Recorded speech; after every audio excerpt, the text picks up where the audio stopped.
Jambo and welcome to Newsline. My name is Idel Mwende, and today we focus on prevention of cholera and Ebola.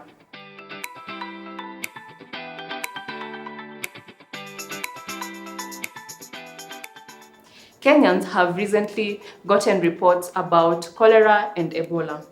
Cholera, in specific, according to the Ministry of Health, has had 61 reported cases in 6 counties. Today, we are pleased to host Ms. Rachel Oliech, an expert of infection prevention and control in Kenyatta National Hospital. Welcome, Rachel. Thank you, Del. My name is Rachel Oliech. I work in the Infection Prevention and Control Unit in KNH as an IPC expert. How do we treat cholera? The main way of treating cholera is rehydration, because that's the one thing that it is identified with that can cause a big risk. So we need to rehydrate, take a lot of oral rehydration sachets that are taken like diluted. A sachet is diluted in 1 liter of water and it is drunk as soon as someone starts diarrheaing. That can be managed at home. But when it gets severe, like severe dehydration and someone is vomiting and diarrheaing a lot, they need to come to hospital to avoid the complications. Okay.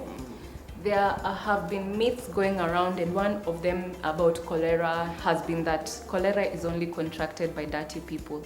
Is that true?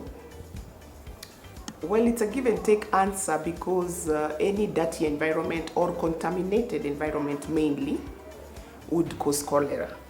So we need to ensure cleanliness of the environment and of the food that we take.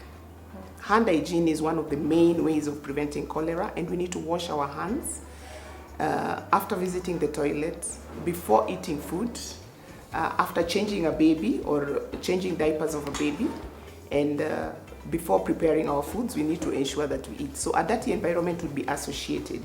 In view of, for example, in the community, when we have people opening bowels like around the river source, that is associated with that, because it can flow to the river, and at some point someone else would get the same water and drink it or use it. Is cholera vaccination available at Kenyatta National Hospital?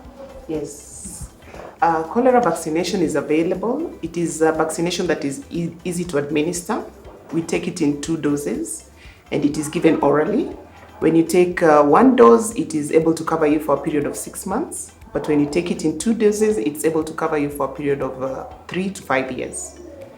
So it's available in Kenyatta Hospital, and it's given at a cost of 2,145 shillings.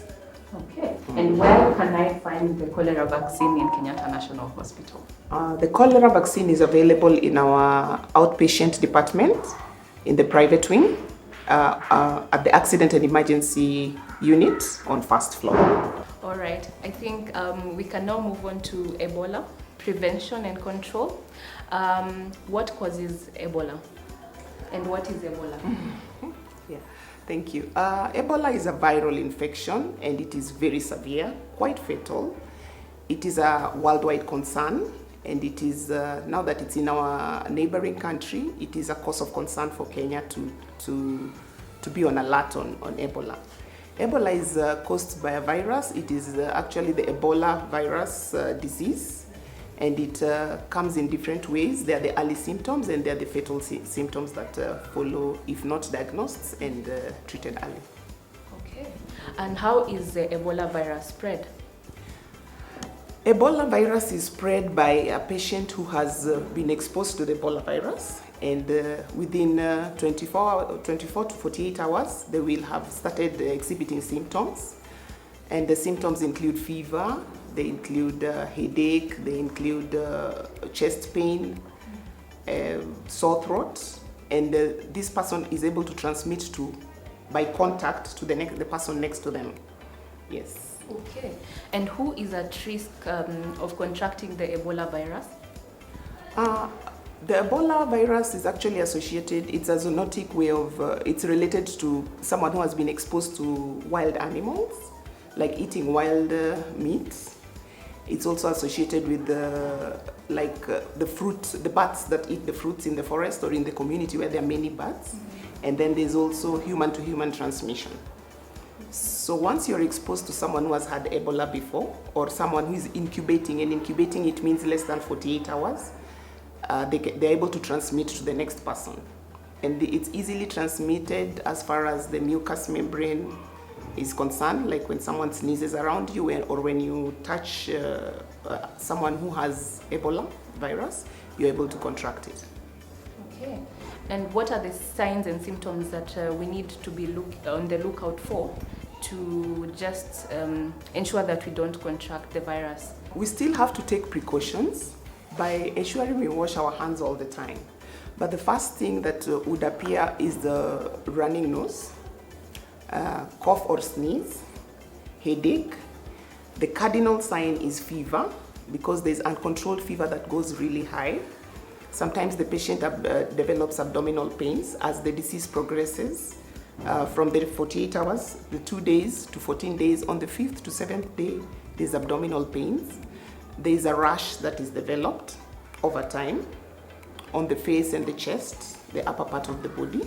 This rash is not itchy, so it would just a patient would just exhibit a rash, but this comes subsequently.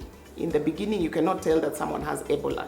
So it is safe to have your hands clean, clean our surfaces wherever we touch, and continue to wear our masks as we have been wearing before.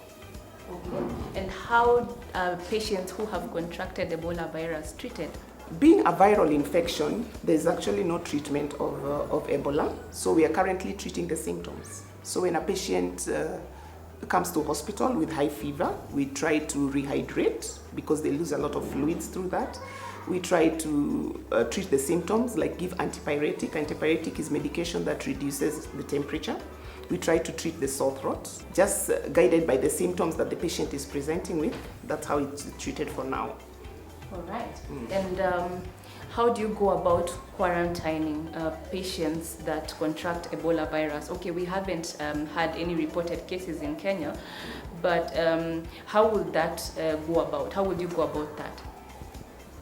In quarantining the patient, once a patient has been diagnosed, this patient is not moved. This patient is isolated in the area where they are. First, we trace the contacts, the people who have been in contact with this patient. We ensure that they're in an isolated area. Most areas, there's a set up center for treating Ebola so that you don't move the patient from one place to another. For example, like in Kenya, the borders were closed, or they were monitoring those who are coming in, and all the areas that would have been affected, they monitor the areas. You contain the patient in that environment, because once you move the patient from one place to another, you risk spreading the infection. We also quarantine healthcare workers who have been working with patients, who are taking care of patients with Ebola, and they are quarantined for a period of 10 to 14 days, just to save the community from getting Ebola. All right. Yes. Thank you, Ms. Rachel Oliech. It has been a pleasure having you on Newsline. Thank you for listening, and we hope that you're well educated about the 2 outbreaks. Kindly follow Kenyatta National Hospital on Facebook, Twitter, on YouTube, and TikTok. Until next time, stay safe.